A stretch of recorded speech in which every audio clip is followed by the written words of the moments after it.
Red moon rising on the Cuyahoga River, rolling into Cleveland to the lake. There's a red moon rising on the Cuyahoga River, rolling into Cleveland to the lake. What's up? What is up, guys? Welcome back to the Land Podcast. I'm your host, Kevin Sleds. With me always, my co-host, Titan Mike Kessinger. How you doing, Mike? Good. What about you, Kev? I'm doing pretty good. Ohio State kind of shit the bed again. I watched their third game in a row, so that was kind of disappointing. We don't have a big man. We've talked about this, and last three teams had a 7-footer plus. We can't bang down low. Our biggest guy is 6'8" and Lillard, and that's not his game. He's not a post stopper. I mean, when you're going up against a 7'1" Dickinson and a 7'2" Garza, who's like a leading scorer in the country, I mean, you're gonna give up points, and that's what happens. They beat you down low. When you collapse down low, it frees up their 2 or 3 top 10 wing shooters in the country to just sink threes. So I mean, if you're gonna be screwed no matter how you look at it. You know, die by the three. Yeah, so we'll talk about that in a little bit later. But we have a special guest with us tonight for those of you watching. We have the voice of Ohio Championship Wrestling, and as I labeled him, baseball aficionado, Mr. Pauly, Paul Huffaker. How you doing, Paul? Being an aficionado, I don't know what to do here. I guess I'm supposed to know everything there is to know about baseball. God knows I don't. And we're gonna quiz you too, so be ready. Yeah. That's what I'm worried about. I mean, with all the changes on the Indians roster in the offseason, I'm kind of worried because I'm looking at the roster now and going, who the hell's that guy? I feel like I'm those two guys in Major League, you know? That's 99.9% of Cleveland fans right now with the Indians roster. We have no idea who they are. Right. It literally feels like we're reliving the movie Major League. And some of these guys have been in the California Penal League. They'd probably be a little better offensively. Maybe. It wouldn't be a better pitcher, that's for sure. So they opened up Cactus League today with a 5-1 win over the Reds. A couple of the young infielders who they acquired in trades over the last year had a pretty good game. Andres Jimenez, who they got in a Lindor deal, obviously, is probably the biggest piece. He was 2 for 2 with a triple and an RBI. And then Gabriel Arias, who we got for Mike Clevenger, was also 2 for 2 with a run batted in. It's so sad that our biggest piece of that trade was Andres Jimenez. Like, right. Good God, we couldn't get anything better for the face of the franchise.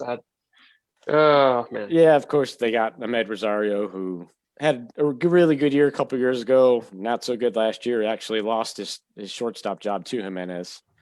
When I saw Ahmed Rosario's name in the deal initially, I just got angry.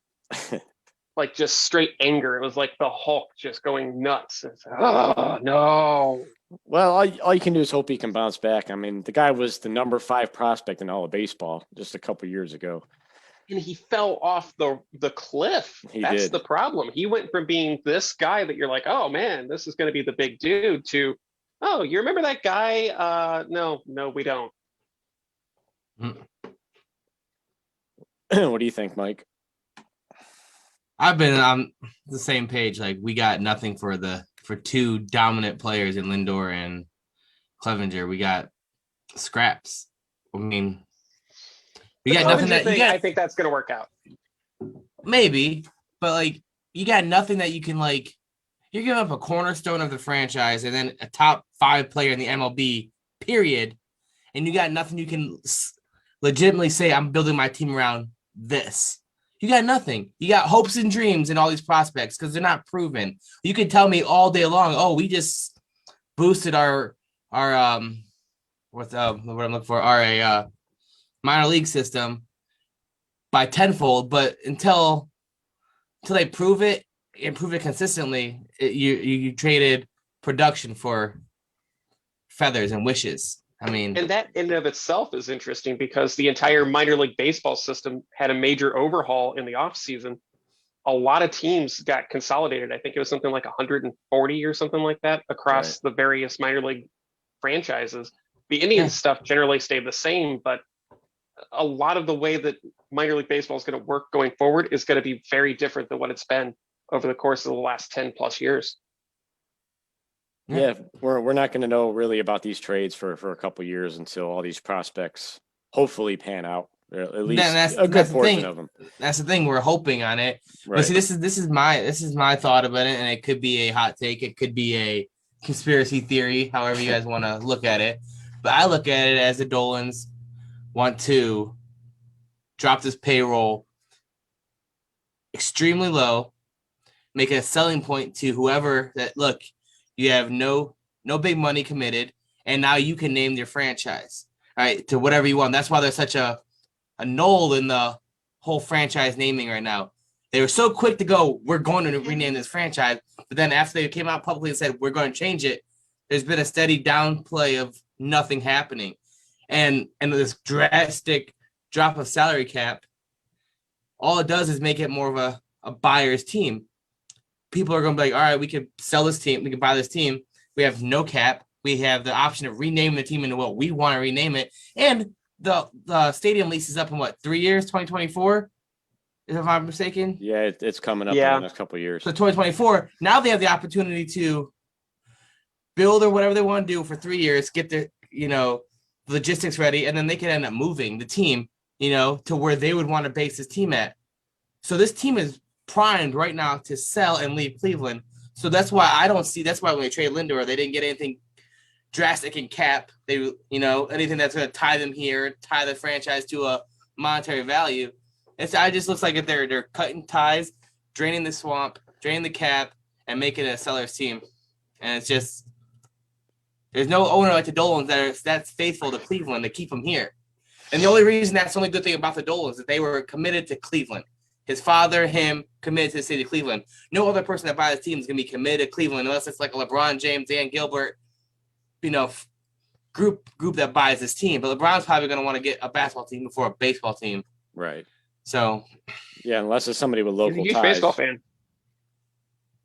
Well, yeah, he is. I mean, but it's what does he know?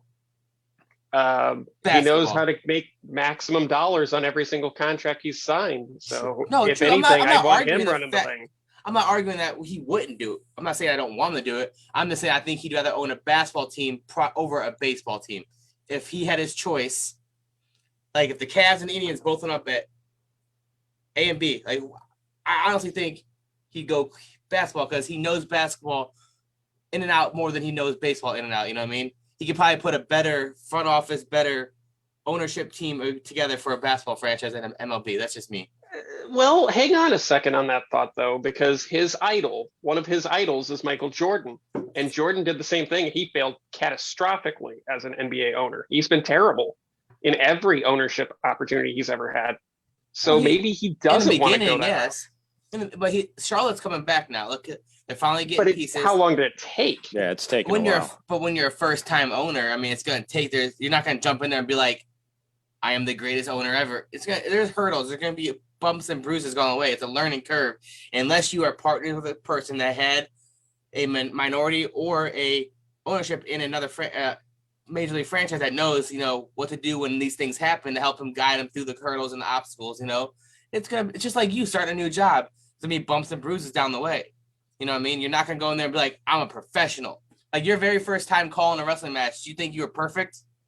No, I still don't think I'm very good at it, but apparently a lot of people like my work. So. Well, I'm saying, but after a couple of years now doing it, you've gotten exponentially better. And that's the same thing that's going to happen. It takes time. He's not going to jump into an ownership regardless of what sport it is and be the best. As a player, he was the best. As an owner, it's a different ballgame. This is more. But you and I understand that. But the average fan doesn't. And that's part of the problem.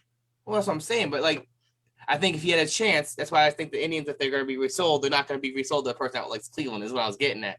LeBron would be the only one, I think, right now that'd be Cleveland loyal that would keep the Indians here that bought the franchise, is what I'm getting at.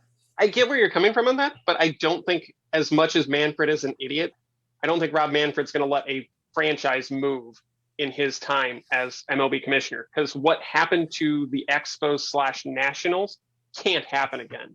The only team that I'm truly worried about, two teams that I'm truly worried about either moving or changing ownership or something like that Blue are Jays. the Marlins and the Tampa Bay Rays, because they are the two absolute worst franchises by attendance and by Yes. financial capital But in with Major the League Baseball. state of Florida, with I think that's too prime of a location for Major League Sports to ever leave. They may leave the cities, but they'll never leave the state. I think Tampa will move closer to the actual Bay. Like, they're not going to be St. Petersburg based like they are now. I think they'll move more. But I don't think they're Miami- ever going to leave the state. Miami can move to Jacksonville. We can do the Jacksonville be like the Jaguars. It's a professional sports town. But the state of Florida Orlando. offers any state really doesn't. But the state of Florida is too big of the tax breaks you get there because no state taxes. All that stuff plays into a big portion of the income that they those teams make, and it's just too hot of a market. And that's I why agree with Lincoln, you, Nebraska that isn't going to have. Baseball doesn't do well in Florida. Unless it's spring training baseball. Baseball generally does not do well in the state of Florida. Same thing in Arizona. I mean, the Diamondbacks had one World Series in 2001. By and large, baseball is failing in the two places where you do your spring training, which And Tampa Bay's almost got to some, look at that. Tampa Bay's has some good teams too, and you look at them in a pennant race, and they're still only drawing a minimal amount of people. Well, Cleveland's been Embarrassing. one of the best teams in Major League Baseball the last 6 years, and they're in minimal attendance too. They're bottom 15. Yeah, not as bottom bad as 10. Tampa Bay, but it's But they've had a better market. They've had a better team and product year in and year end out. And you can say the weather, but the weather's been this way for 100 years in Ohio. You know what I mean? You know the weather. You can't use that because there was a whole 94 to whatever sellouts. The weather was the weather then too. Cleveland didn't just automatically become south of the border hot, So it's just El Nino was rough that decade. But yeah, right. But it was a product they were putting out there, and the energy the team gave. The team doesn't get the same energy. The ownership doesn't portray the same energy, the same commitment into the team and the city as it used to. And then you got to talk about the fact that Francisco Lindor admitted that he was basically tanking the entire last season. Yeah, I was going to. Well, why would you? It was a podunk excuse for a season, anyways. It was so thrown together, spur of the moment thing. There was no commitment by anybody. I highly doubt any one person gave 110%. The whole Los time. Angeles Dodgers beg to differ. The whole time. It's because they won. Is that why? I think. Yeah, I mean, you look at the LA Dodgers. They were in it from day one. They knew what they wanted to do. They were the favorites back. They've been the win. They've been the favorite to win the World Series for the last 6 years because the payroll they have. They buy. Look what they just. I mean, they're buying their team. They're literally the new New York Yankees. Yes, but then you look at the Yankees and the fact that last decade they didn't make it to the World Series. Yeah, well, it's because you can't always buy things. Money doesn't always buy you happiness. No, true, but I'm just saying. Look at it. But you can't sit there and say they were always 100% committed. They just had the best roster to half-ass shit and make it to, you know what I mean? They had enough talent where they could play half-ass and still make it to the deep run in the playoffs. And when they got the playoffs, they're like, all right, let's turn this thing up. But you're talking about a roster in the Dodgers that had a past his prime Clayton Kershaw. Yeah, well, name one good player on the Indians that year that had averaged 285 and was consistent. I know J-Ram did at some point hit 285, but beyond that, it's you can't do a peak. I can't do a peak. No, you can't go hit and then he dropped down. That's like saying at one point I was hitting 340, but then I just struck out 17 times in a row and then I was averaging 260. Hey, there's all I gotta do is get hit one hit and just quit. Yes, that's the thing. People do that. I batted perfect in my baseball career. That's a real thing. I know that's a real legitimate statistic. I know. I get it. My opinion on Lindor, the Indians were in a pennant race last year, and I don't care if it's a shortened season, a pandemic season, there's no fans in the stands. You're in a pennant race. You're given 100%, period. Or you damn well better be. Right. That's my opinion. I don't want to hear this excuse. Oh, it wasn't a regular season. It was a pandemic. I don't care. you're in a No, pennant I don't race. know. I don't know if it was so much that was his reasoning. It was the fact that he gave not last year, but every other year, he was the heart and soul, the energy of that team. He gave everything to that team, everything.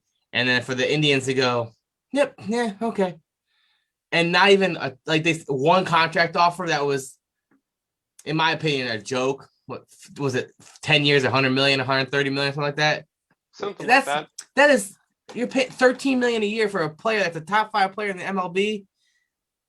All right, I come think on they now. That's just disrespectful. It's If he's a disrespectful. top 5 player in the MLB, then how come he sucked so bad last year? Then, if you're that good, Mike Trout doesn't take a year off. Because it's not that he took a year off. He was just, I think, to be honest, I Lindor think he said was he just, did. well, yeah, he took a year off because I think he was just so fed up with like being disrespected and underappreciated. He's like, why? I'm gonna be traded. He knows I'm gonna be traded. The MLB knows what I could do. They're not gonna use this 1 year against me. Like, oh my god, you suck now. No, I have too many past years to go. Hey, I'm really, really good. All right. So he probably just like he was just fed up with the team. I don't blame him. I don't blame him at all. It's like if you at your job, you busted your ass for 5-6 years, to have to be like, you know what, we're gonna let you go. We just can't we can't afford to give you a raise, so we're gonna let you go. You know what though? What did I work for? How clutch has he really been since 2016? To be honest with you, Everybody talks he about the has not been that 2016 World good. Series. He had 2 hits in the World Series, the entire World Series. Clutch So- situations, big moments over the last 3-4 years. He's been awful. What worries me about Francisco Lindor in New York is I have a very strong fear that he's going to pull a Randy Johnson. He doesn't know how to accept that New York news coverage, that constant barrage from the media in New York. He didn't have that here in Cleveland. The littlest He had thing's people gonna that were be there, blowing up in New York. but Oh yeah, he goes into a 0 for 10 to start the season. They're going to be calling for his head. yep. Yeah. He didn't hear, and we're like, oh, it's just Lindor. He's cold in April and May. He'll Well, fix so is it half in June. Ohio. So I mean, So was Carlos Santana, and we loved him. So is Carlos. Ramirez too. Ramirez has never come out the gate red hot and stayed hot. He's always been him and Santana have always been more of a end of the first half, second half baseball player. Then it takes some time to get up there. And him and Ramirez and Lindor always played off each other. So when one wasn't playing hard, the other wasn't playing because they competed against each other. It was an internal competition. See who was be the best Latino player on that team. Except for last year, because Ramirez pretty much carried that team. He ran away with it quickly. Yeah. Yeah. All right. So you talked about the looking at the potential lineup and the players you don't really recognize or know that well. Let's run through that real quick, then I'll get your thoughts. These are the potential starters at each position. Right now at first base, you're looking at Bobby Bradley. Second base, obviously, they re-signed Cesar Hernandez. Shortstop, for the moment, it's Ahmed Rosario. Third base, Jose Ramirez. Catcher, Roberto Perez. Center field, Oscar Mercado. Left field, Eddie Rosario. A good signing, good pickup. Right field, Josh Naylor. And then DH, Franmil Reyes.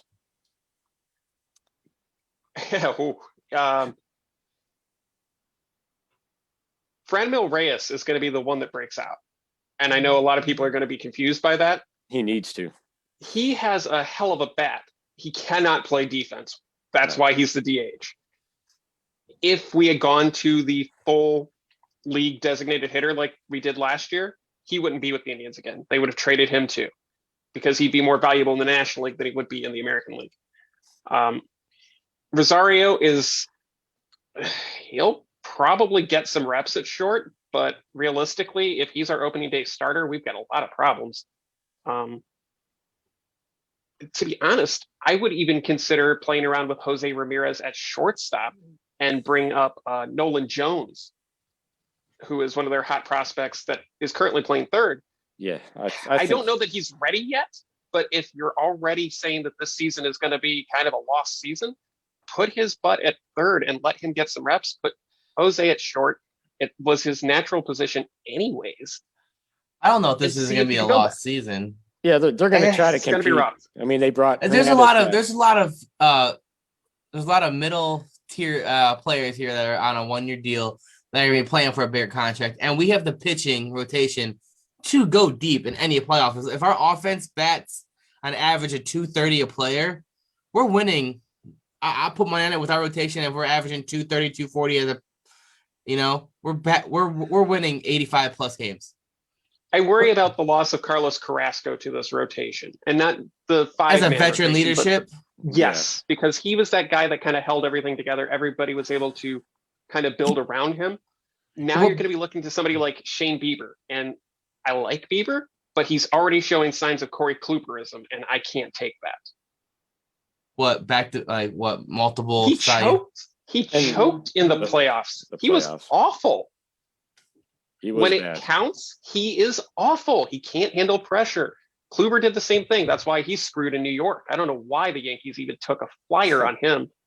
Texas was where he should have stayed. He should have gone back there for another year because of the way that ballpark was built.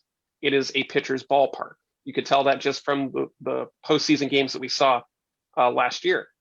I would have kept in Texas, gotten another year out of that, and then kind of built my reputation up. James Paxton going back to Seattle, that was the smartest decision he ever made. But for us in Cleveland, this is going to be a rough season. If you're talking about a number of wins, I'm saying maybe 70, 72. You think we're going to be below 500? We're going to be below 500 for the first time under Terry Francona in history. It's not going to happen. The problem is you're going up against two very dangerous teams in this division. Everybody is sleeping on the Twins for some reason. They're still good. They've played above the limits that they seem to have set for them, and they've done it consistently. So as much as I may not believe the Twins are a threat, they're still a threat. But everybody's looking at the White Sox, and everybody should be looking at the White Sox because they went out and they basically loaded up the truck and said, we're going for it all this year. They've got great young talent. They got a couple key pieces to add and bolster. They are a dangerous team. And the only thing that's going to stop them is team chemistry. The only hope that the Indians have of finishing above 500 is the White Sox imploding. Because I don't think they are the Marlins from that year where they had Mark Burley and Jose Reyes, and they just went out and kind of went, hey, we want all these different pieces, and none of them fit. But man, if they don't fit, the White Sox are screwed. If they do fit, the rest of the American League Central is totally screwed. They hired Tony La Russa as well. That and dude, as long as he doesn't drink anymore. That dude's one hot dog away from a heart attack. So I mean, hey, I love Tony La Russa, so I'm not saying anything about him. I'm not saying I'm not wishing it, but I'm just saying he was there when Jesus was born. So he's playing with borrowed money. Like he's playing with house money right now. So I mean, so you talk about the rotation. Obviously, we mentioned Shane Bieber is the ace. Zach Plesac, I think, is going to have a huge year. I think he's ready to break out. Then you got Aaron Savali, who's a pretty decent young pitcher. Tristan McKenzie at the 4. You wonder how he's going to handle the increased innings. I know they brought him up at the end of last year, and his velocity after his first 4 or 5 starts dropped about 4 or 5 miles per hour. So that's a question mark there. That's a concern. Yeah. And you also got to keep in mind, they weren't last season, and I hate talking about last season because that season was, like you said, Mike, a joke. You weren't getting the best of these guys. You were getting, we had an abbreviated spring training, an abbreviated summer training, and no minor league system. Nobody bring up. The injury happens. You're not bringing up replacements. You're playing with what you got. And that's why I think nobody really tried extremely over their limit around the whole MLB because they knew if we get hurt, whatever. If I could just kind of play the middle and just coast through it to get to the playoffs, then we can go for it. Because then they'll have an expanded roster because I think that's what happened. The playoffs happened. They added 2 or 3 players to the roster. You're allowed to carry. Well, they had the thing where you could put people on the designated taxi squad in the event of an emergency of COVID or something like that. So almost like an expanded roster, but they were there. Because that's what someone gets an ankle twisted, all of a sudden they have COVID. It's just like anywhere else. You get car accident, you have COVID. It's just there. So they could bring up a replacement. And anything that happened hangnail, COVID. So I mean that, but I Oh just God, my foot hurts. Do I got it? Oh, God. I did hear you cough once, so you got COVID. So I didn't know you were my doctor. I got a degree. Dr. Mike. Didn't say medical, but I have a degree. We'll just keep it at that. So in that fifth spot, I think the favorite right now is Cal Quantrill, who pitched today.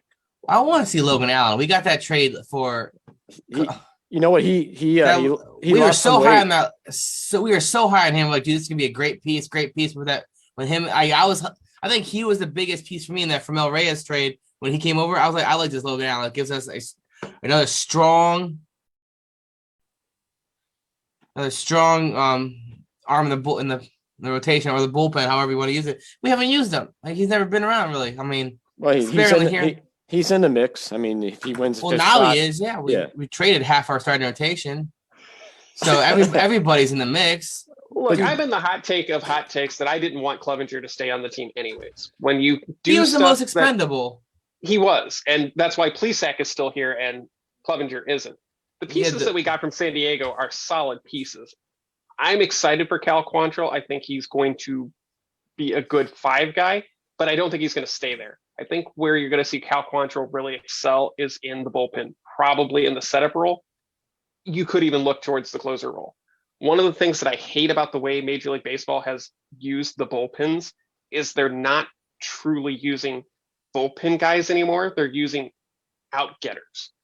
And I understand the reason why we're doing that, but it is really annoying to be sitting there watching a game and all of a sudden you go, oh, this guy's going to pitch for 3 innings and then he's done for the day. And now we're going to go get this guy for an inning, this guy for an inning, this guy for an inning. I like the when they hold a full bullpen game, you mean? Yes, I'm not a fan of the bullpen game. I understand why people do it, but it sucks. And it is very taxing. 4 on the rotation and then the 5th one's a bullpen game. And Seattle's talking about doing a 6-man rotation with James Paxton as their 2 or 3. So you can do whatever you want. I think there's no real limit, but it just depends on how many starters you want to have on your active roster. I think because I looked at one of the guys that I always point out that would have been perfect for this role was Justin Masterson back in the day. Okay. When Masterson was a starter, he went great for like 3 to 5 innings. But once he got to that 3rd time through the rotation, he got lit up.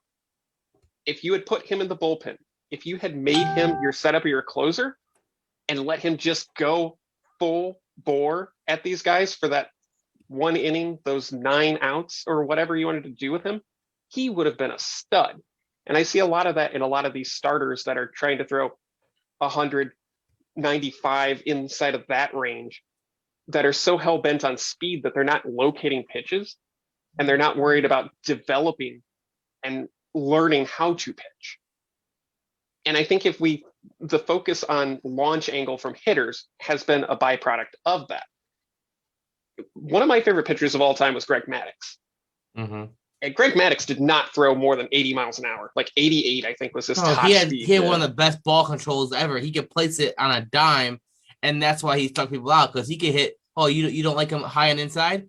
That's where I'm throwing it, and he'll choke everybody out. Like, he just placement. It was like, what's his name? The Indians pitcher. I was actually thinking about the Cubs kid who threw the no-hitter last season.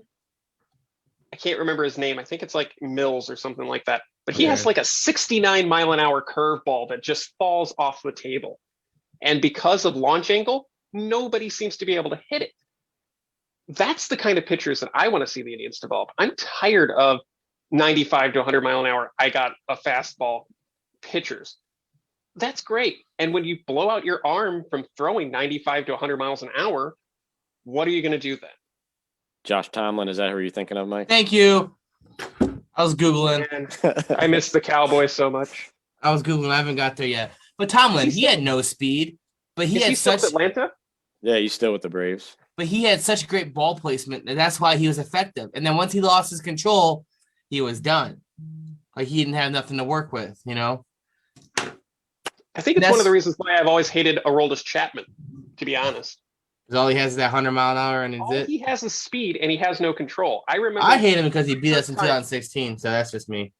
I'll Yeah. go back to when he was with Cincinnati. I hated him then because I remember him headhunting Indians players in spring training games at Goodyear, his Yeah. first and second year there. And I'm like, this guy is garbage. Get him off the field. He's going to hurt somebody. He's going to hurt somebody bad. And the only reason he hasn't is because he only pitches when it matters. Yeah. Well, even though there's question marks with the rotation, the back end of the rotation, we still have a pretty solid bullpen. Yeah. James Karinchak, I think will do well in a closer role. His control still scares me a bit. Yeah. Emmanuel Clase will be back this year. Of course, he was suspended with the PEDs last year, but this guy, 101 mile This an guy hour drink slider. goat piss, dude. This is not detectable. But you've got I Nick. think a lot of people are going to fall in love with Clase, by the way. Oh yeah, without a doubt. We'll see. You got Nick Wickren, Phil Maton. They brought back Oliver Perez. What do you think of Brian Shaw coming back? Supposedly he's reinvented himself. That's what he did last year when he wasn't pitching. I think that was a move they brought a familiar face back that could be a veteran presence that knows the bullpen, knows the organization, knows what they want. Knows Tito. Knows Tito. So Tito can be like, this is what I want you to do. He'll do it. It's like an extra coach that he can use as a player. It's just one of those. It's like when they signed oh God, who's that old ass plays? He played for the Yankees. Giambi. Thank you. Yeah. Yep. We signed as old ass Giambi. He was like a second type of coach, hitting whatever, but he also was a pinch hit here and there when needed. That's the same role I see Brian Shaw. This Brian Shaw move. It's cheap, and it's like a coach 2.0 that you can play. Yeah, but if he can still pitch. Oh no, I'm not saying there's not an upside. If he has a pitch, it's a great move. If he had anything above average, it's a solid move, even if it's average. Well, I'm just saying there's alternative motives in the high. If they're not looking at his productivity. You remember his all-star season with Cleveland. Oh yeah. Tito ran him into the ground. He pitched basically every day. That's how it was with the Cub Killer. The guy we got in that trade. Why am I blanking on all these names today? Like I can't remember a single name. I bet you I don't even know my wife's name right now. Happy anniversary, honey, right? Andrew Miller, yeah. Miller, they ran him to the down too. I mean, he was overpitched and overworked too. That's why he got less and less effective. Like he was really overpitched. Don't tell me like he wasn't. Well, I read an article about More than he should have been. Yeah. Shaw said that he's spent most of last season in the Mariners alternate camp, and he said he kind of refined himself pitching wise, developed a couple new pitches. He said that he's not going to, let any secrets out. He's going to unveil that when the time is right. So he's pretty confident he can be effective again. So, and like you said, as long as Tito doesn't use him every night like he did before and run him into the ground, he can be. I don't think that'll be a problem this time around, but no, I don't think so. So the bullpen should be pretty solid. You think his new secret's a knuckle curve? That'd be fun. Or like a knuckle puck, It does seem like everybody who reinvents themselves comes back with the knuckleball. Right. That's what I'm saying. Like, it's because they don't have to throw it fast no more. They just got to get it there. Like, but so Paul gave his prediction. I'm going to say if everything goes well, they have the potential to win 88, 89 games. But like I said, if Bieber repeats what he did last year, and if everybody repeats what they did last year, and McKenzie just does an average going, showing of what he could do, and our bats go 230, 235 average all around, we're at 89, 90 wins. But the offense can't be much worse than it was last year. That's what I'm saying. No. And now there's no big heads here. Like you got a bunch of players that are playing for a contract. There's it's a full season. They know it's a full season now, and they're like, all right, I'm gonna play here. I got a good coach. I got a really good bullpen system or pitching staff. Let me go out there and show these teams what I can do offensively and defensively, and make myself shine. This is a showcase year for half these players on Cindy's team. It sucks. And then we're not going to be able to sign up. Even if Rosario comes up and just balls out, or either Rosario just balls out. Well, yeah, Eddie's got on a 1-year deal looking for his next new contract. And Yeah, I love that signing, by the way. I love that. Yeah, if signing. he balls out, it's I mean, if And you look we're at the not gonna- stats on Eddie Rosario, Progressive Field is his second best place to hit ever. Oh yeah. yeah. So it But- can't get much worse for him, right? Right? I No. wouldn't think so. And I I mean, see if a lot of people, you were talking earlier, Kev, about Tristan McKenzie. Mhm. I've followed this kid since the day we signed him. I So have I. love Tristan McKenzie. I remember him throwing, I believe it was a no-hitter in Akron or Lynchburg, one of the two low-end minor league teams, early on in his career. He has electric stuff, but he also knows how to control it. I really think by the time this season's over, he's going to be the guy that you're looking at, not anybody else in that rotation. And that includes Shane Bieber. I think McKenzie has a lot of work to do to catch Shane Bieber to surpass him in our rotation. Yeah, I think McKenzie has the upside to pass Savale and Plesac, but Bieber, I don't know. Bieber he just looks perfect. Everything is almost perfect, and you don't see it. You don't see it like you see Tristan McKenzie, and it goes. You'll see some of those erotic plays. Not erotic, but like what do they call it? Whoa. You're No, right. Where it was a we short going with season. that? It was a short season, guys. They had to fill some time here and there, but wild plays. He Like certainly did. The wild thing, yeah, he was all over the place. Sporadic. There you go. That's what I was looking for. Sporadic. He was here, and but you didn't see Bieber didn't have that problem. If he got beat up, he got beat up, but it wasn't like. But also take into consideration the teams that Bieber faced last year. He was also facing the Pittsburgh Pirates, who are not a threat to anybody. Like if the Pittsburgh Pirates went outside and started trying to rob McKenzie people, also did they'd this. get beat up. McKenzie played the same teams too, though. So I mean, it's not like McKenzie played But 10 McKenzie times was also a call up. He wasn't there to Right. start the season, whereas Bieber had that whole entire season. but there's work so much to work hype on this McKenzie. So again, there's so much hype on this McKenzie kid, and he was playing the same crappy team. If he's so good, he should have shined a lot better than he did. So I'm getting that. Like it's like he didn't do bad. This is I what can do this, that. this is the Bobby Bradley 2.0 to me. But I've seen more out of McKenzie for promise, that I believe that he could be the real thing. Bobby Bradley, I think, is a lost cause.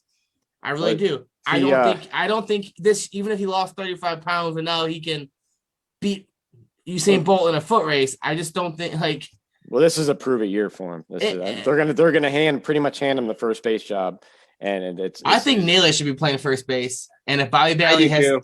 if Bobby Bradley has lost 35 pounds, a lot more, put him in right field. He's more athletic than Naylor. Well, I think if he fails at first in spring training or offensively, I think they'll move Naylor to first, and they could move Ahmed Rosario to the outfield. I mean, that's an option, and Jimenez can play short. Well, why can't we see Bobby Bradley move to the outfield? I don't think he's never played the outfield before, so that's a little too much to It's not ask. that hard to catch pop flies. Well, I don't know. Have you seen Cleveland in the high sun? It's a bit rough. We haven't had a decent outfielder since Kenny Lofton. And Ramirez was like right around, he left right not too far after him. Shin-Soo Choo, Mediocre. He was average. Michael Brantley. Yeah, Average. He was never been like you got Ramirez and Lofton third in the MVP voting, so one time.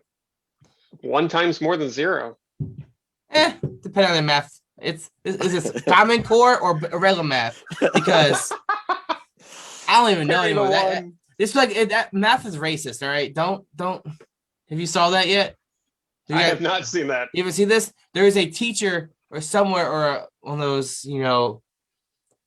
cancer culture people that said math is not racist because if someone believes Stu Harley that 2 + 2 is 5, why can't it be 5?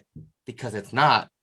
But that look it up. When we off the show, Google is math racist, and there's a whole thing. This whole lady goes into this full on. She literally backs up why she thinks math is racist, and I was like, I hate this country.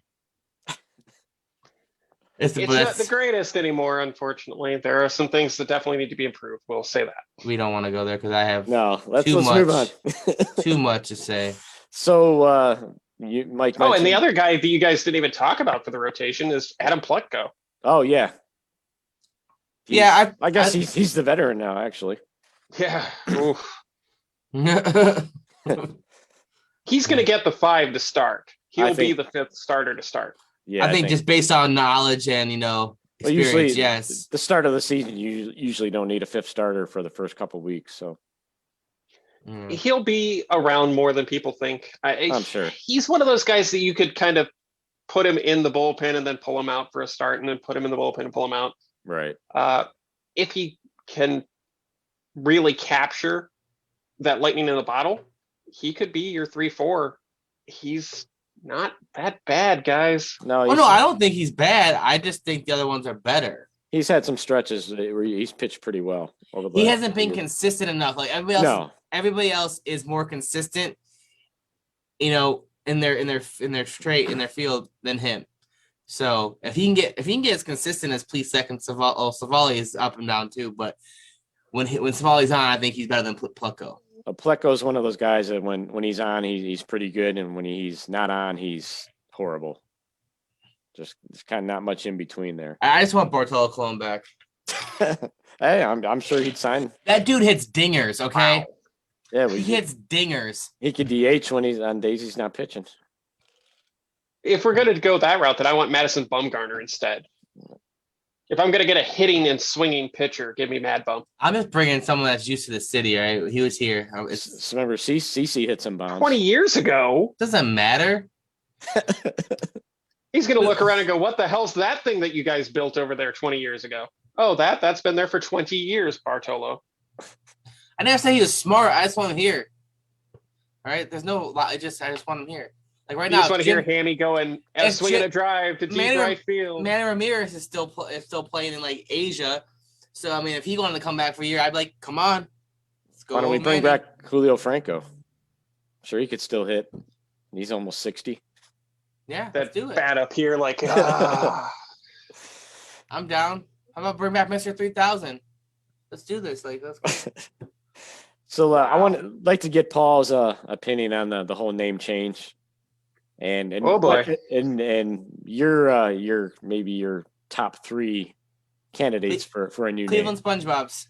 The name is going to be the Guardians. It's just going to happen. As much as I hate that name, it's going to happen. I think that's the best option. That's the best option. That's my favorite choice of all the ones I've seen. Of everything out there, I guess. But man, it's named after a bridge. Oh, no, it's named after the statues that guard the bridge. Get it right, all right? The bridge isn't called the Guardian. So the most important thing in Cleveland, Ohio is a bridge that we have replaced because we use many of the other bridges. Fine. How about the Cleveland Burning Rivers? Okay, now that's just old stuff. The Cleveland Welfares. I don't want to name them the Spiders under any circumstance. No, I don't either. And I don't want to, if you say Blue Sox, that's so copycat. It's like, that's not even original. That's almost unoriginal. That's so unoriginal. We got Red Sox, White Sox, Red Sox. Oh, you know what? Let's name the Blue Sox because there's a little bit of blue in our name, in our team colors. The one I would like, but I don't think they can have because... The Bumblebees? No, the Buckeyes. But you got Ohio. That's a cop-out, too. That's just like saying that, like... I'll say this. What I want the Indians / whatever we're going to call them, I want a complete break if we're going to do this. I want a complete color change. I want a complete overhaul because red and blue is the most tired, played out color scheme in all of professional sports. There's a study that showed that like 65% of all professional sports teams use red, blue, or both in their color scheme. Get away from it. I mean, dude, give me neon if you want to do something different. Give me an ode to the Cleveland Browns. Give me some orange. No. Just do something different. Because as much as I love the red and blue of the Indians, if the Indians are going away, I don't want to see any more red and blue at the corner of Carnegie and Ontario. Personally, the name that I want, and I know I'm going to catch flack for it, I want them to be the Cleveland Baseball Club. And I can clearly soccer, explain. Though, like I don't like. I know, but you know what? We already are. If you look at the official name of the Cleveland Indians, we are the Cleveland Indians Baseball Club. All we're doing is taking the Indians out. We don't even have to change the letterhead. We just go over it with a little red marker, and we're good there. You said no But red, dude. I know, but still. But the reason I want this is because of my wrestling ties. So one of the things that they did in pro wrestling when the WWF became the WWE is they whitewashed all of history. Macho Man Randy Savage never held the WWE championship. He was the World Wrestling Federation champion. I don't want 20 years from now to tell my kids or my kids, oh yeah, the Cleveland Guardians were founded in 1901, because they damn well were not. But I can still clearly say the Cleveland Baseball Club was founded in 1901, and I'm not changing history there. Personally, I don't want to see us do something stupid. And if you look at the names of teams that have existed since about 1990, they're all pretty freaking stupid. Let's be honest here. Anybody really know why the Toronto Raptors are called the Raptors? Because it's catchy and the mascot looks good and it sells tickets. It's marketing. But do you want to know why it won the contest? Fan vote. Jurassic Park. Okay, so like I said, Not it's marketing. Not marketing. kidding. That's the reason why they're the Raptors. Miami Marlins. They were the Florida Marlins before that. The Diamondbacks. The Rockies. What an original name that is, huh? The Houston Texans. Wow, we named them after the state. Let's just call us the Cleveland Ohioans then. What? It's all, there's just, these names are terrible, and I know we're going to get stuck with something bad. I'm just waiting for it at this point. The Guardians ain't bad though. The Guardians, like the mascot it would be really cool. Just like Chief Wahoo was always a great mascot, a great image for for the team. It was iconic, right? You saw that and you knew exactly what that represented, exactly who that was. The Guardians has the same tie and feel for the city. Everybody's going to see it. They're going to know exactly what that is and exactly what that represents. It's marketable. It's PG friendly now, and they both look the same. So they're unisex. You can now gender biased or whatever you want to call it. Like there's nothing that's going to be. And if somebody tries to cancel it, then everybody's just to be the Cleveland baseball team, the New York baseball team. We'll just start doing the Washington football team's thing because that's what it's going to come down to eventually. But the Guardians, no, eventually it's going to be the fact that the city isn't going to be the primary of the name. It's going to be Progressive presents the Guardians, or it's going to be like soccer, unfortunately. But I'll throw something at you that maybe will come out of left field. I've lived in Cleveland my entire life in some capacity, Northeast Ohio, right? Would you like to know when I was aware of the Guardian on the bridge?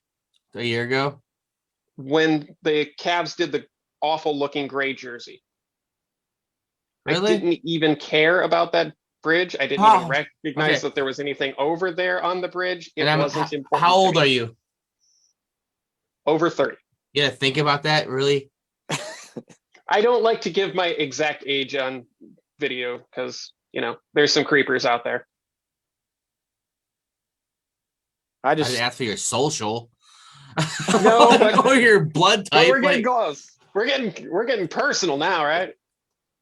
Well, no, personal. But how big is your package? That's personal. And a number is. That's the second time this weekend I've had to answer this question. And I don't want you to answer that question. Now it's getting erratic. That was hypothetical. I had to tie my misfortune together, and that's what I did here. See, I bring things back. But don't answer that question. That was hypothetical. Best co-host ever, right there, right, Kev? Oh yeah, I'm amazing. You damn well are. But I was like, if you were under 30, it's like people nowadays they don't understand the Guardians, and they don't know what it represents. Right? They don't understand the history. They don't understand the loyalty that thing actually is. That's why when LeBron James's big poster came off the building, the Guardians went up because it was a representation of the city, not a team, but the city. And that's why I want that name, because it's the only thing left in this city, I think, that can unite us, that can bring a city together and everybody and some aspect like and live with. You know what I mean? Because there's going to be people, if you spit the Spiders, there's going to be like, that's dumb. I don't want it at all. There's going to be a line. Either you're going to like it or you're not going to like it. The Guardians kind of breaks that line, and it's not really a line no more. It's kind of just like, okay, it's acceptable. Well, if you look at them too, they're kind of overlooking Progressive Field. Yeah, it's acceptable, and it's like what I'm saying. So there's not going to be as much. There won't be as much backlash and hatred towards that name as if it was the Spiders or the Blue Sox or whatever other name they would have come up that would be like non-relatable or non-Cleveland-esque. This is the thing that's what really bothers me about it is we've basically run through all of the name options that have been said about the Cleveland Baseball Club. There's not that many. No, there's not. And that's bad. That means that we're going to get stuck with something. I'm interested to see how this they... marketing team is just that, or whoever's going to rename it is just that good at keeping secrets, and it's going to come out of left field when I'm like, whoa, that was an option. It's going to be like the Cleveland Transformers. Like, what the hell? Like, it's going to be that crazy. You know what I mean? Like, here's some. Is there going to be fan input, or have they stated how they're going to do this? Yeah, they've sent out various email surveys about it to various people. Like if you're a season ticket holder, if you've bought tickets in the last couple of years on Ticketmaster, those types of things. Okay. I know I received one of them, and I wasn't terribly thrilled by it. But look, I don't know that I want to leave it to the fans because, like I said before, we've seen what happens. Bodie McBoatface, anyone? We don't want to leave that decision of several $1 million to the fans because it could go really bad. Plus, half the population right now is too retarded to make it something that important. Like, I can't trust 18 to 25-year-olds nowadays to make something rational. You know, they're going to want it to be part of the NLP community approved, you know, and then it's gonna be too political if you leave it to the people nowadays, because that's what this whole environment is. It's too political. You want to leave it to a marketing team that can sell something that is that understands baseball, because baseball is no longer unless they can change it, a young man's sport. You know, baseball is now, you 30 plus years old, you're a baseball fan. If you're younger than that, you're just like, I'm there to drink and just have fun. I don't even know what, I'm not watching the game. And you see, that's another thing that I was just thinking about that I really don't like about these names that I keep hearing.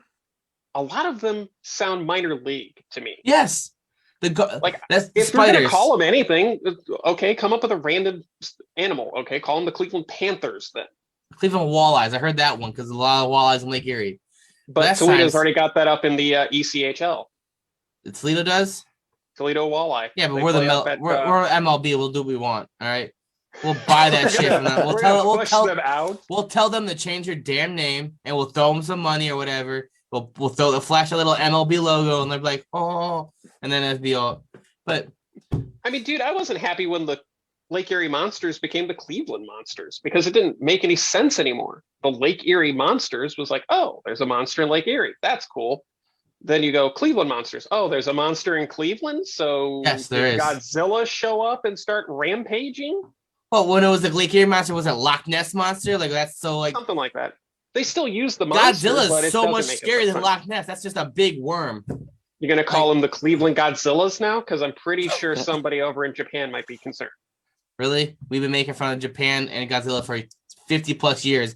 Nobody's done really anything. Japan's not that uptight. Well, no, there's somebody over in Japan who owns the rights to Godzilla the monster. You can't use the name Godzilla with a monster of that style. Well, you wouldn't make it. No, you wouldn't do no one said the Cleveland Sea Beasts. Sea Beast. Just name the Cleveland Drunks and just get over with it. Disco Demolition Night Part 2. All right. I think we can move on from the name change now. We've hit that hard enough. Sad. I'm slammed that one. I need a new drink. I'm sad. I'm out of liquor. So I'm gonna go to my Batman cup now. Let's get into the Browns a little bit. I'm pretty much over the JJ Watt thing. I really don't even care if he signs here anymore. He'd be awesome to have. It hasn't even been that big. It's not like he hasn't made it a big scene. He's never been a free agency guy. All right. Never. He's taking advantage of it. He's enjoying the process. He's never had this process. I get and it. You expect him to get released like, I choose you. It's not Pokemon, all right? You don't just throw something at something and go. All right. I was going to say The Bachelor, but yeah, same principle. You just let he has, because this is going to be probably his last contract. Oh, I'm sure. Well, unless it's a 1-year deal and then he signs another 1-year deal. But this is probably one of his last contracts, if not the last one. And it's probably his only run through free agency. And he's only been released for like, what, a week and a half, 2 weeks now? Like, it's not been that big of a parade and hoopla. Like, he hasn't been out there making comments. He's just kind of been doing his thing. There's a video of him shoveling the driveway, right? Like, that's how much he doesn't care right now. He's leaving up to his agent. He said, this is where I'd probably like to go. Let me know what they got. It's just, I mean, you're just mad that Cleveland was left out of his top 3. And so you're like, I'm over it. We don't even want him no more. Typical Cleveland fan. If he signs here, cool. If not, it's not a disaster. There are so many other guys. I don't think your edge is not even Cleveland's biggest need.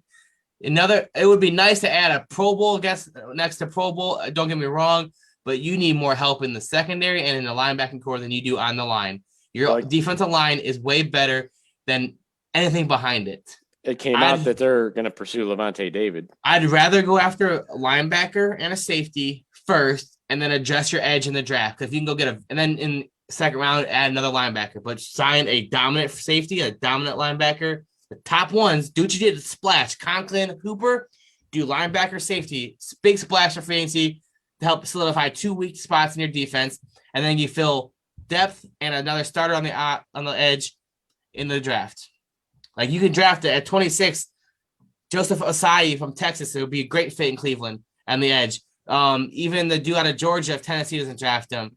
There's also the guy out of Penn State. There's a bunch of, you can even try to get Kwity Payne out of Michigan. It would be a great fit alongside Myles Garrett. You don't need it. I don't think you address a lot the edge, an actual edge, down edge like Myles Garrett in free agency. You have too big of holes. It's gonna cost you too much money. You can fill, I go linebacker, safety. And then if you could try to trade for a corner, then you try to trade for a corner. Marshawn Lattimore. That's going to cost you a lot. You won't have a first-round pick. I'm intrigued. Or a second. You probably won't have a first or a second-round pick if you trade for Marshawn Lattimore. Yeah, if you look at the trades that have been happening in the NFL, you're going to pay a hefty premium. You could trade for Stephon Gilmore and probably get away with a second-rounder and like a fourth or a fifth because of how the Patriots are kind of in like this weird rebuild mode where they have cap issues and they're getting a bunch of their starting defensive players back now. That opted out last year. The Gilmore may be a little bit more expendable. They could pick up some draft capital, free up some cap, and then address that in the draft. I think you're better off. Marshawn Lattimore is still on his first contract, or is it early part of his second or extension? Last year, he's a free agent after 2000. Yeah, exactly. So you're gonna get him for 1 year for a first rounder plus, and then you have to worry about re-signing him. What if he doesn't re-sign with you? That would be contingent on the deal being made as if he agrees to an extension. If not, then you don't do it. If you offer him a lot of money and you bring him to Cleveland, he's going to want to resign. Yeah, he's from Cleveland. This is a place, this fan base encourages people to want to stay here. Hollywood Higgins, I think it is, was just like, just give me a contract so that we can get this thing signed so I can stay in Cleveland. That's what our fan base does. Now, maybe now within the last year and a half, now. But in the past, Cleveland nobody wanted to stay or come to Cleveland. But we also didn't have anything. Right. Who would you want had to cap stay space. Cleveland was one. Cleveland has had if you average the last 15 years, who had the most cap space in the NFL? Cleveland's been in top 5 cap space. We had money. Money talks. When you can offer somebody, but it doesn't matter. When you can offer somebody $3, $4, $5 million more than another contract. Yeah, but now they can see what we have here in place. Yes. And we're only one or two pieces away. You're not going to get those big contracts now because they're like, look, we have other things to fill. Before, you were just trying to get talent. You didn't care how much it cost. You wanted talent because you wanted to win certain X amount of games. But now it's not the same. Cleveland may be another year or two. There's going to be a place they want to come to, but I don't know about wanting to resign wanting to take a pay cut to come to Cleveland to play with this team. I'm not saying who. I'm just saying I could see that happening. And that's what I just said. Like a year or two, like with the same we had the same progression, and they've been going, steadily getting better and better. If they do the next 2 years like this, I can see players taking pay cuts come here. They're going to be those teams that take pay cuts. They're going to be the Seahawks, the Chiefs, the Packers, the Patriots, where they'll be like, we'll take less money so I can contend. But I don't think it's right now. Because it's been. You don't think the Browns are a contender right now? No, I don't think players are going to come here and take pay cuts right now to play the Browns because it's not been consistent enough. They've had 1 year, one really good year, but that doesn't mean nothing. You can have flashes and pans all the time. I want Coach of the year. It's a flash in a pan. What if he goes 4-12 next year? Is he still a coach of the year? It's possible, but I'm just saying those types of things are all of the things that people consider. I'm not saying they're not set up for success. I'm not saying they don't have the chance. They're not going to. I'm not saying that it's not going to happen. I'm just saying before we get I didn't think Stefanski should have been coach of the year. I'm sorry. I don't think so. No, not yet. I don't think so. To be honest with you, it's not even a front runner thing. It's not even a homer thing. But I think Mike Vrabel over the last 3 years has been homer. Really? Excuse me. Really? I was really hoping you wouldn't do that, but okay. What do you mean? What? Look at what he's done with the team he's had. Consistently AFC Championship game. Now the playoffs. Like he's won at all 4 years he's been a coach. He's had a winning record. He's won. Stefanski, yes, if he continues to do it, he should be coach of the year. But 1 year, blind squirrel, nut. It happens. All right. It happens. Like I'm not saying they're not set for success. I'm not saying they don't have a long-term success. But you can't. This natural Cleveland Browns fans. They have something work, and then they get so heavy, and they get. But what happens if it fails? Because it's happened so many times in Cleveland where we Has it though? Because the Browns have been bad for a very, very no, but we get so hyped up on time. certain things. So hyped up. Like you made 2007 when they made the playoffs, or they had their weekend. Was a double. And then what happened? All the media was on the Browns for being they're finally out of it. You know, the same thing. You know, blah blah. The coach was like, oh, he was a coach of the year candidate. You know, the playoffs. Browns haven't done. And then what happened for the next 13 years? Shit. So I'm saying the same thing can happen. They didn't build up the roster. And I'm not. And that goes back to what you were talking about, Kev. The reason why I would like to see J.J. Watt sign here is because that's a clear line in the sand to everybody in the NFL. The Browns are where you want to be. They are a contender. They are legit. Come here and play with them because you have a shot at the Super Bowl. Oh, that signing does say a lot. That signing would speak volumes. I'm not saying don't sign him. I'm saying you have bigger holes than an edge rusher. I think your linebacker core is trash. When B.J. Goodson's your best linebacker, problem. Oh, there's no doubt. I'm not denying any of that. They didn't. In your safety, when Anderson Cedillo is a starter for half the season with how atrocious he is, even though Grant Delpit was hurt, I get it. Yeah. But I still think you need a safety because you don't know what you have in Grant Delpit yet. And right? Ronnie Harrison is pretty good too. Oh yeah, I'm okay with Ronnie Harrison being one of the starters, however you want to use them. I'm all fine with that. I just think your line, if you can re-sign, you can find an edge rusher or just another defensive end that can take some time. But I think you need to go linebacker, safety, like I was saying, because those are the bigger holes. They're bigger needs. Because you guys couldn't stop the run to save your life last year, and that's what your linebackers are going to do. All right, and then your defensive, your safeties couldn't cover, and when your corners got beat, it was 40-yard touchdown passes because your safeties couldn't do anything. So you need someone that can at least play some kind of zone back there, give you some kind of safety net because your safeties were atrocious too. Ronnie Harrison had good, but he was on an island by himself. He couldn't do it all. All right, he needs a running mate. Yeah, they need some depth there, no, without a doubt. A starter and then a starter at least at each level, and then you can go play with your defensive end, a different line. But the one name I did hear that you're interested in, which makes a lot of sense. I actually wanted to trade for him last year before the deadline. It's Brashad Perriman. We all know they need some speed at receiver. He was obviously here before, had great chemistry with Baker. That signing makes a lot. Do you want him because he's going to cost less, or because he's one of the better options out there for you guys? I just think he's a great fit, and he's that downfield deep threat to go along with Peoples-Jones. Because I think, to be honest with you, I think your best bet, if you're going to sign a receiver, because if Odell comes back, you're not going to need. I don't think you're really going to need a sign receiver. If you resign Higgins, And Peoples Jones, Higgins, Beckham, and Landry. I don't think you need to go after a receiver. That's not priority. You're gonna add a fifth one in the draft somewhere. Like I don't think it's priority. But if you're releasing Odell Beckham, that's what you're gonna be looking at resigning, bringing in another name receiver. And if you're releasing Odell Beckham or not releasing him, but trading him, not releasing him, trading him. They owe him $12 million if they released him. Yeah, you're gonna trade him. If you're gonna trade Odell Beckham, Rashad Perriman is not gonna be a good replacement. No, I was talking to him as a complimentary piece. To what though? Okay, if he's not complimentary for what, the Higgins and Landry. Well, it's gonna be, I mean, you don't know if Higgins is gonna be back or not. I mean, supposedly they want him back. He wants to come back. He'll sign. They'll sign him. They're not. That front office is not stupid enough to let him go because he's not gonna cost a lot of money. Right. They're just gonna give him probably a 3-year, 4-year deal worth $22 million, roughly around there, $5.5, $6 million a year, and that'd be, I think, a realistic and fair offer for a player of his caliber right now. And then his next contract, if he balls out, then they could go a little higher. But I would have, if you're looking at receiver in the free agency, I'd be looking at Corey Davis. I'd be looking at maybe even Tyrell Williams coming in.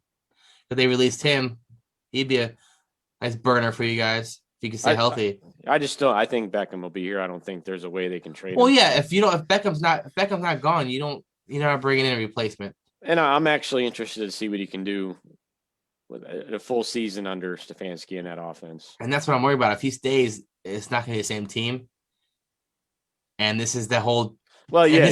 And this is going to be that spur that could derail a Cleveland Browns chemistry and everything. That could just be that black hole that just like that piece of mold that just gets on one piece of bread, but it just goes through the whole loaf. All right. That's what Odell Beckham does. He needs to go to a team or a place that it could actually, Well, I think if handle him. If they're winning, I think he'll be okay. When things they were winning before, and he was still kind of little temper tantrums. He's a diva.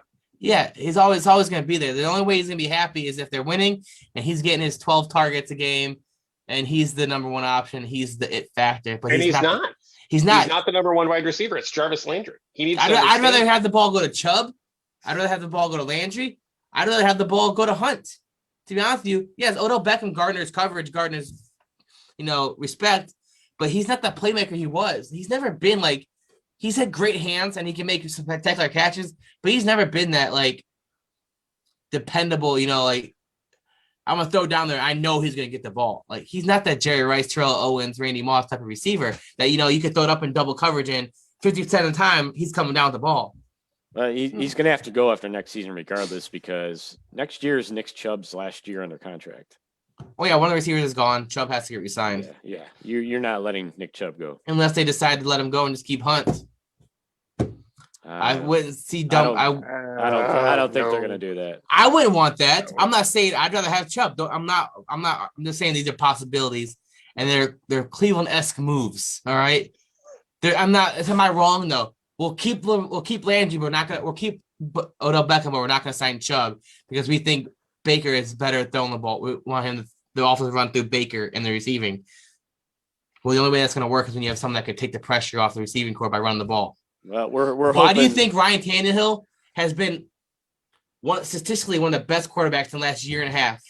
Derrick Henry runs the ball, and they have to stack the line. And when they do that, play action. Who do you have? A.J. Brown, Jonnu Smith, Corey Davis, one-on-one, big catches, big plays. When you have a quarterback that throws for 3,900 yards or 3,700 yards and a running back that runs for 2,000, that's an efficient offense all around. And that's what you need right now. Right now, that's what you have. If Chubb, if he wasn't hurt, you're looking at 1,400 yards, 1,500 yards this year. If he wasn't hurt those games. We're hoping this regime puts those Cleveland-esque moves behind. Oh yeah, we don't see those. Right. Anymore. So far, so good. Yeah. Yes, but everything can happen. You can get too into yourself, trying to be the smartest man in the room, and that's always been the GM's problem. They're trying to be the smartest man in the room, and it's not always the best answer. But we'll see. I mean,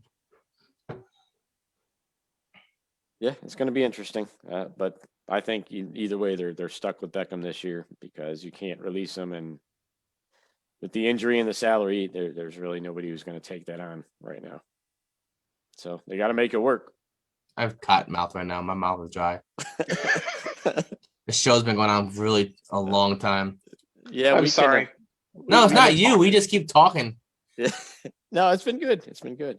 So we can wrap it up. I'm sucking on ice cubes here, but then I'm looking like I have more in my mouth than I should. But it's just weird. That's why you got to have the Batman cup, my friend. Batman cup. I don't have I have a Oxros cup that I had Evan Williams and Coca-Cola in because I took the Coke training academy. You know, I am now less white. My brother. So Oh, my Paul, goodness. any final thoughts before we let you go? About what specifically? Because I could give you final thoughts on just about anything, I suppose. This is not Jerry Springer, all right? We don't have final thoughts here. We go. This is how we end our show. I got nothing. I'll see you next week. We appreciate you coming on. That's nice. Well, thanks for having me, guys. Nice to have a third wheel. Hey, you can come back next week. We can talk more shit about random shit and other shit. I'll check my schedule if I'm available. I'll definitely be happy to be on with you guys. You're welcome on anytime. Hey, when we stop Hopefully next recording, I time gotta talk. I gotta ask a question when we stop recording. It's Learning Zoom for the first time ever was kind of a fun experience. I didn't think I'd have to wait this deep into the pandemic to have to use Zoom. You know what's sad is that like both these people have cool backgrounds and I have a blanket. Yeah.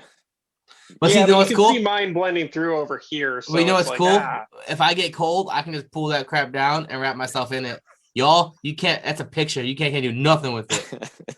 What are you talking about? I'm at the corner right now. I'm at the corner of Carnegie and Ontario. Are you a hooker? First pitch. I'm inside Progressive Field. Yeah. Hey, you're worth. He's up in the press box right You're now. worth more than that, Pauly. All right. $20 is not $20. $20 is not $20. All right. It depends on who you ask. Your mom. Hey, now. Ask if your mom would say you're worth more than that. I don't know. She would. That's messed up. I was trying to be nice. I was trying to pick someone that would say what you think would be worth more than that. And then you're like, my mom don't like me. No. Let me put it to you this way.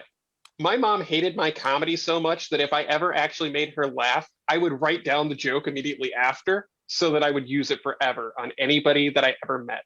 Because it was almost impossible to get my mom to laugh at anything that I said. My mom don't laugh at nothing. I don't want to say she actively discouraged me. I used to buy my love. She was like, nah, maybe comedy's not the route you want to take there, Paul. I used to buy my love with chores. You know, I do them and get a bunch of credit, and then she'd be like, "Oh, that's so nice." Pat me on the back, and I cherish that for like a week. Like you, attaboy. Would you like an attaboy right now? You ever watch the show Scorpion? No, but I've heard good things about it. Oh my god, it's the best show, one of the best shows ever. I was so sad when they canceled it. But she's an engineer, like she's an engineer. She with the guy she started dating, she made this little keychain that had a button, and when you press it, it'd be like, attaboy. And I was like, I want that.